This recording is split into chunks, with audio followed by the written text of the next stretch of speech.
ప్రధానంగా రాయలసీమలో బలిజలకు పంచాయతీ మున్సిపల్ ఎన్నికల్లో మరియు నామినేటెడ్ పదవుల్లో 30% కూటమి ప్రభుత్వం అవకాశం కల్పించాలని గ్రేటర్ రాయలసీమ బలిజ మహాసభ కన్వీనర్ చెన్ను శివప్రసాద్ డిమాండ్ చేస్తూ సీమలోని ప్రధాన బలిజలతో కలిసి నిర్వహించిన సమావేశంలో డిమాండ్ చేశారు. గ్రేటర్ రాయలసీమ 11 జిల్లాల నుంచి ప్రతినిధులు తిరుపతి సమావేశానికి రావడం జరిగింది. గ్రేటర్ రాయలసీమలో దాదాపు 30 లక్షల మంది బలిజ సామాజిక వర్గం జనాభా ఉంది. ఈ జనాభాకి నిష్పత్తి ప్రకారం తగిన విధంగా రాజకీయ అవకాశాలు కానీ నామినేటెడ్ పోస్టులు కానీ అందటం లేదు. కావున కూటమి ప్రభుత్వాన్ని బలిజ సామాజిక వర్గం తరపున కోరేది ఏమిటంటే, గత ఎన్నికల్లో కూటమి గెలుపు కోసం బలిజ సామాజిక వర్గం ఎంతో గట్టిగా కృషి చేసింది.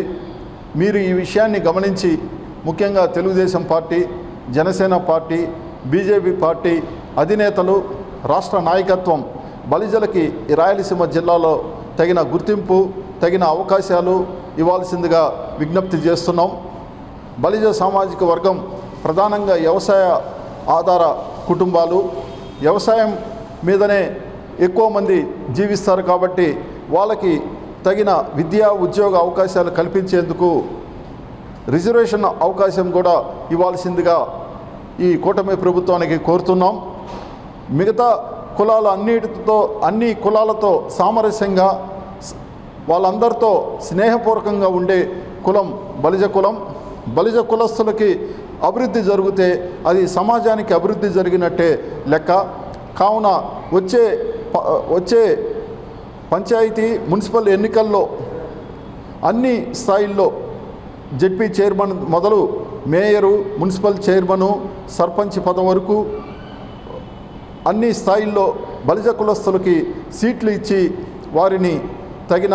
వారికి తగిన సామాజిక న్యాయం చేకూర్చాలని కూటమి పార్టీలు, రాష్ట్ర ప్రభుత్వాన్ని రాయలసీమ బలిజ మహాసభ తరపున విజ్ఞప్తి చేస్తున్నాం. ఈరోజు తిరుపతిలో గ్రేటర్ రాయలసీమ బలిజ సమావేశం కాపు పెద్దల ఆధ్వర్యంలో జరుగుతూ ఉంది. ఈ సభ ముఖ్య ఉద్దేశం ఏమంటే, రాష్ట్రం విడిపోయినాక అత్యధిక జనాభా కలిగిన కులం ఏది ఉందంటే బలిజ కులము.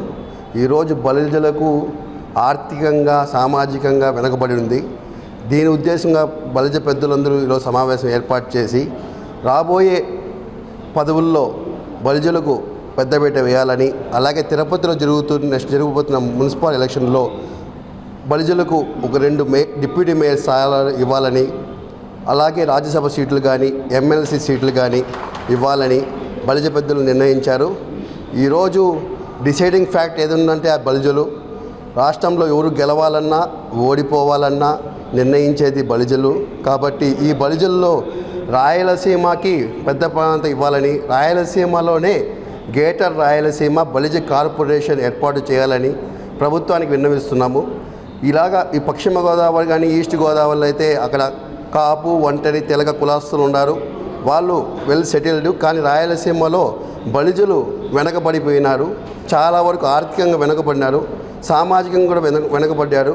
ఇలాంటి కులాన్ని పైకి తీసుకురావాలని ఈరోజు పెద్దవాళ్ళతో నిర్ణయం తీసుకుపోయింది. రాబోయే రోజుల్లో మరింత ఉధృతంగా ప్రభుత్వానికి మీద ఒత్తిడి తెచ్చే విధంగా పార్టీలు, అసలు TDP, Janasena, BJP, Janasena party, అలాగే వైఎస్ఆర్సీపీ పార్టీ మీద ఒత్తిడి తీసుకురావాలని ఈ సభ యొక్క ముఖ్య ఉద్దేశం. ఓకేనా?